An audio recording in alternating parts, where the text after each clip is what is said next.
Ayun, magandang araw mga guys, mga paps. So, ayan, dumating na nga pala yung order ko na H&J top box, guys. Ayan, 45 liter nga pala to, ayan. So, assemble natin at ikabit na rin natin dito sa ating motor. So, kung makikita nyo guys, ayan, ang mga kasama niya pagka bumili rin kayo ng ganitong brand ng top box is may backrest na siya na free. Tapos, ayan, yan, ididikit nyo yan, may double adhesive siya. Washable din yan guys, tsaka di-zipper na rin yung packet niya guys, dalawang packet dun sa may takip. So syempre, unang-una punasan muna natin yan para idikit yung mga adhesive niya para hindi matanggal. Okay, yan. Okay, samahan nyo lang ako guys, ikabit na rin natin ito. Yung nga pala, pre na rin pala po yung base plate niya na metal. Ayun, kalagay na doon, nakapatong lang yun guys doon. So habang tinatanggal ko itong double adhesive para idikit natin, ayan, pwedeng labahan din yan guys pag marami na. Yang okay, ang ganda na ito guys, diba? Abot kaya sa bulsa tong top box na to. Ilalagay ko na lang yung link kung saan ko binili guys sa description ha, mamaya. Okay, ayan, dikit lang natin yan na maigi guys. Kasya pala ang isang full face helmet dito kasi 45 liters na rin ito mga guys. Okay, so naikabit na natin yon guys. So ang next naman natin na ikabit ay ang backrest niya.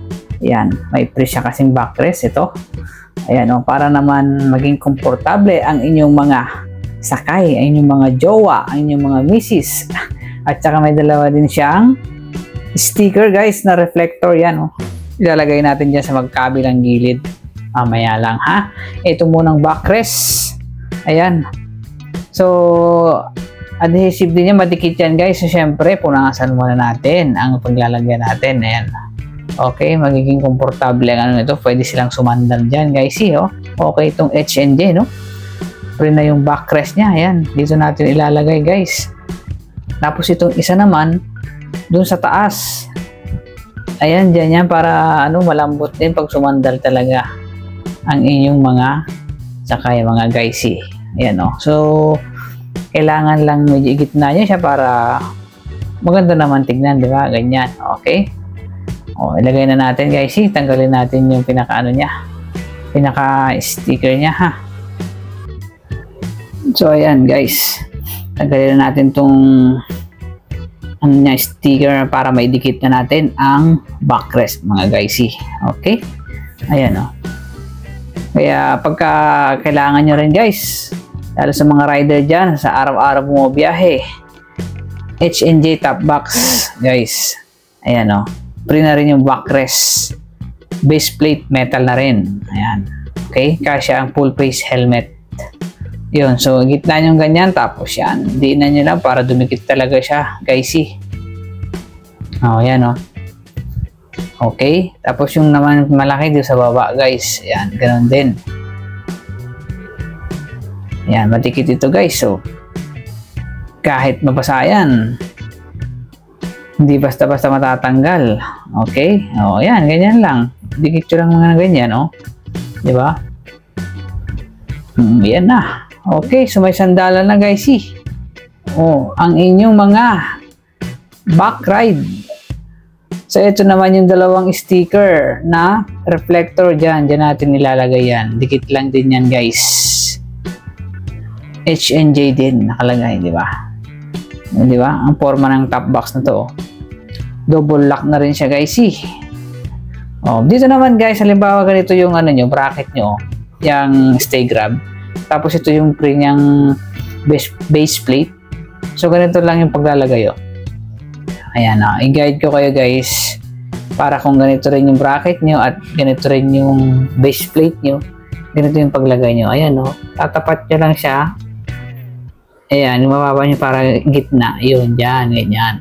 Ganyan dapat ang ayos nyo. Ayan, okay, tapos yung dalawang tornilyo dyan na malaki, mahaba, yung maiksi, doon yung ilagay kung Honda Click yung motor nyo na stay grab. Ayan, para hindi tumama doon sa mismong grab bar. Tapos itong mga to naman yan, sa ilalim yan guys. Saka meron na rin pala siyang free na tools. Ayan, Allen wrench pang kontra sa ibabaw. Allen wrench yan, dyan. Okay? Tapos yung isa naman is yung panghigpit. Yan, sa ilalim. So, ganyan lang paglalagay niya, oh. Yun, oh. Parang pinaka-washer niya dyan para hindi mag-move yung base plate na metal. Yan, ganyan. Isoril nyo lang. Okay? Yan. Tapos nga pala guys, yung banda ron, kasi syempre medyo masikip ang access. Mas maganda, tanggalin nyo muna yung yung bracket, tapos dyan yung sa ikabit, oh, para mas madali. Ganun ginawa ko kasi nahirapan ako doon sa sa una kanina. Yung sa banda ron kasi, ayan, oh, so okay na siya.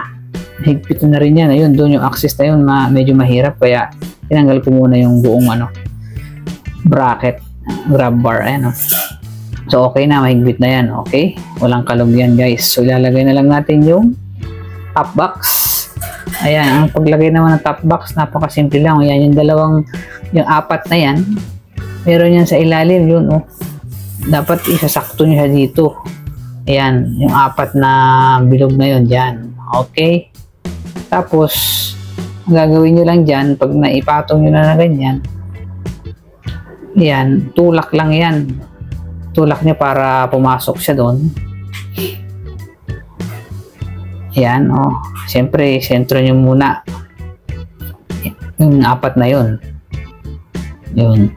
Pagka na-sentro nyo na siya, ayan, tulak nyo. Ayan, oh. Medyo sentro lang natin.